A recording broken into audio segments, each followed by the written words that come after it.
America ने Israel को धोखा देकर अपने फायदे के लिए ईरान को सपोर्ट कर लिया। देखकर कुछ ऐसा ही लगता है। 17 जून 2025 यूएस का सबसे खतरनाक डूम्सडे प्लेन उर्फ कयामत का विमान वॉशिंगटन डीसी ऑलरेडी पहुंच चुका है और इसके बाद से पूरे सोशल मीडिया में तहलका ही मच चुका है। एक जन ने तो यह कह दिया कि प्लेन दिखना कोई रूटीन बात नहीं है, बल्कि ये तभी दिखता है जब भी किसी देश पर एक बड़ा कहर बरसने वाला हो। Doomsday plane touched down at Joint Base Andrews last night. This singular event amid rising threat signals that the US is preparing for unimaginable contingencies.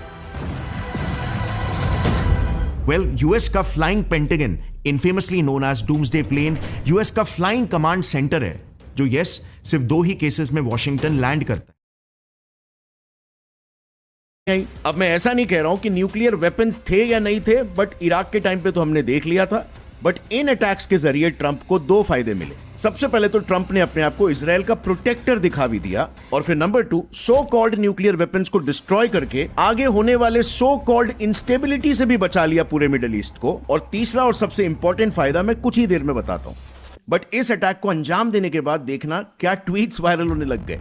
लोग ट्रंप को दोगला कहने लग गए। कुछ लोगों ने तो ट्रंप के ईरान अटैक्स को सीधा इलीगली बोल दिया, जो टैग्स किसी भी हालत में एक शांति के दूत को सूट नहीं करते। मगर साइड में पैरेलली ट्रंप कतर के पीएम शेख मोहम्मद बिन अब्दुल रहमान अल थानी को पुश कर रहे थे ईरान को मैटर सॉल्व करवाने के लिए नेगोशिएट करने को। मगर ईरान तो सुन ही नहीं रहा था, क्योंकि ईरान के ऊपर यूएसए का एज सच कोई लेवरेज ही नहीं था। दोनों देश के पहले से ही लिटरली जीरो ट्रेड रिलेशंस है, और इसीलिए अटैक्स करवा के अपना मिलिट्री मसल दिखाना तो सिर्फ ईरान को धमकाना था, ताकि ईरान तुरंत नेगोशिएशन टेबल पर आ सके।